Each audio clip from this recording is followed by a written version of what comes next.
PSI Gopal बदने स्वतःहून police ठाण्यामध्ये हजर झालाय। महिला डॉक्टर आत्महत्या प्रकरणामध्ये पीएसआय बदने मुख्य आरोपी आहे। बदने फलटण ग्रामीण पोलीस ठाण्यामध्ये शरण आलाय। मी प्रामाणिक आहे, पोलीस प्रशासनावर माझा विश्वास आहे। पोलिसांसमोर शरण आल्यानंतर गोपाल बदने यांनी प्रतिक्रिया दिली। गोपाल बदनेची रात्री उपजिल्हा रुग्णालयामध्ये वैद्यकीय तपासणी सुद्धा करण्यात आली, तर बदनेला आज न्यायालयामध्ये हजर केलं जाणार आहे। बदनेवर काय कारवाई होणार याकडे आता लक्ष असेल।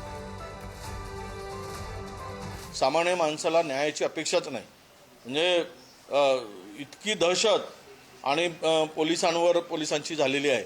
आणि कारण याचं हे आहे की खुलेआम महाराष्ट्रामध्ये सर्व धंदे राजरोसपणे सुरू आहेत, सट्टा सुरू आहे, संपूर्ण ड्रग्स सुरू आहे, मोठ्या प्रमाणामध्ये अंमली पदार्थांचा वापर सुरू आहे, बलात्कारांचं प्रमाण कोण सुरक्षित आहे राज्यामध्ये? ना महिला सुरक्षित आहे, ना विद्यार्थी सुरक्षित आहे। इतका वाटोळं कधीच झालं नाही राज्याचं, एवढं मोठं वाटोळं झालेलं आहे। तीच घटना पलटणमध्ये त्या महिला डॉक्टरच्या संदर्भात झाली।